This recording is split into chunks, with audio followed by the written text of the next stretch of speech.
How's it going, guys? Welcome to another video on Super Mario 3D All-Stars. Wanted to go over the upgrades for the 3 games included in the collection. And I guess I'll throw this out. Apparently in Japan, Super Mario 3D All-Stars is called Super Mario 3D Collection. I'm not really a big deal, but I figure I may as well just throw that in the video. So, I'm going to give like a brief history lesson behind each of the 3 games. They won't be very long, just like a short paragraph. Anyway. So, to start, Super Mario 64 released on the Nintendo 64, obviously, it has 64 in the title. Back in 1996, it was one of the first major 3D Mario games, and it was the first action platforming 3D Mario game to feature polygon graphics. Now, I'm talking about mainstream platforming games, so when I say platforming Mario games that are mainstream, I shouldn't say mainstream, but like canon. Okay, maybe they're not canon, but you get what I'm saying. So, like, the 2D and 3D games, action platforming, that's kind of what I'm referring to. You can call it whatever you want, but that's what I'm going with. The remaster for Super Mario 64 will offer use of the Joy-Con controllers in both TV and tabletop modes. The game can also be played in handheld mode or on the Nintendo Switch Lite with little to no sacrifices. Most likely, the Pro Controller will work as well for this game, since Nintendo later said that there would be other ways, other controllers would be supported, at least for Super Mario Galaxy. So why would it not be for 64? Or Sunshine. Anyway, let's continue. This new version also allows players to listen to the in-game soundtrack. It seems like a decent port, but one disappointing factor is that the game doesn't seem too impressive in terms of a slightly higher resolution compared to the other 2 games in the collection. So, having those Super Mario 64 levels remade and Super Mario Odyssey, in my opinion, is not a good reason for Nintendo to handle this version of the port how they did. It's a real shame the game did not get the Super Mario 64 DS treatment in this collection. In fact, I would have preferred them to put Super Mario 64 DS on the Switch. I mean, don't have like 2 screens, but I'm sure they could have done that. No, they were lazy. Either way, it's a good game. I don't want to I'm not trying to hate on Super Mario 64. No, I love Super Mario 64. It's one of my favorite Mario games in the franchise. But I just wish it could have been handled differently. Next up is Super Mario Sunshine. The game first released in 2002 for the GameCube and could be considered a sequel to Super Mario 64 by some. It's debatable. It was also the first main Mario game on the console, not including Luigi's Mansion, Super Smash Bros. Melee, almost said Super Monkey Ball for some reason, I believe, or any other game I might be leaving out. This new version of the game was handled better than 64 with the resolution. Fans can play the game for the first time on a portable device or in tabletop mode. This game will also support the use of the Joy-Cons and hopefully HD Rumble, though many developers don't take advantage of it.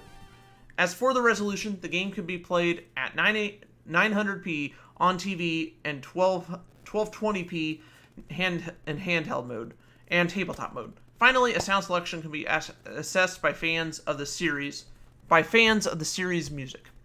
The last game in the collection is Super Mario Galaxy. So this released on the Wii back in 2007. It's the first game in the franchise to feature motion controls with the Wii Remote and Nunchuck. It even got a sequel a few years later. So, yeah, Super Mario Galaxy 2. Which is not part of the collection, but I'm hoping next year they'll release that.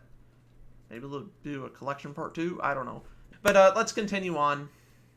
The Switch version of Super Mario Galaxy can be played almost like the Wii version. Why am I talking like this? Players can use the Joy-Cons just like if they were using the Wii Remote or Nunchuck on the Wii, the original Wii. If a player chooses to use the pointer to collect star bits, or for a second player, they could do that, and they could help the player. It's not traditional multiplayer, but it's still multiplayer. The Joy-Cons will be required in both TV and tabletop modes to use the pointer. While playing in handheld, the game will utilize the touchscreen for the pointer. It's not clear, however, if this version will use the HD Rumble feature in the controllers or just traditional rumbling. Nintendo later confirmed that other controller input would be supported for the game. Hopefully, that means the Pro Controller can be used like in Super Mario Odyssey, or if a future update could allow for the use of the pointer to work with a Pro Controller. Captain Toad Treasure Tracker on Switch allowed a Pro Controller to be used to move around the cursor for the game, so why can't this? It doesn't, I mean, some of this could change. Because I remember I was on Nintendo's website, and I'm an idiot because I don't have it pulled up right now. But anyway, it basically said that the Joy-Cons would be required for this.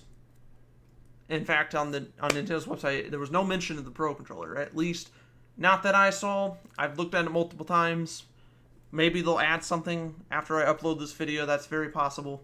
But as of the recording of this video, there was no mention of the Pro Controller on their website.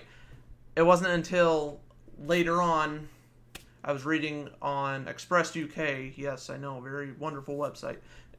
You know, breaking, shocking news. Anyway, it wasn't until I read an article by them that Nintendo said more, like, there'd be other ways, other controller inputs to work for the game. I wonder if you'll be able to play with the NES or SNES Joy-Cons. That would be actually funny. Maybe. I mean, because they're just regular Joy-Cons, technically. But anyway, yeah, so that is all the news I have for 3D All-Stars. The game will launch for the Nintendo Switch on September 18th for a limited time until the end of March next year, but I personally think, you know, it's like, oh, after March, oh, you can't get the game. I feel like sometime in the spring, Nintendo will say, we're going to re-release this game later this year. So maybe in the summer. I feel like they could do that in the summer, and that could run until like December or January or something. Yeah, that's what I'm thinking. Or maybe they'll individually release these games without the collection for $60. Yeah, US dollars, that is. 80 Canadian. But yeah, so yep, $60 a pop. Yeah, that's great. Yeah, just, I mean, hey, it's available. I don't know what they're going to do. We don't know if they're going to do that or not. Maybe they'll do the Nintendo Switch Online and eventually put these games on there, but I don't know. Anyway, that's all I got for you today. You could read more information below. I had the link to the game's website on Nintendo.com, and then Express UK with their shocking news. They didn't actually title the article that, but I know. No, I'm not going to go there. I can make a whole separate video on my issue with Express UK, but we're not going to do that right now. Anyway, thanks for watching. Let me know what you guys think. Are you going to get the game digitally or physically? Let me know. Anyway, I will see you guys later.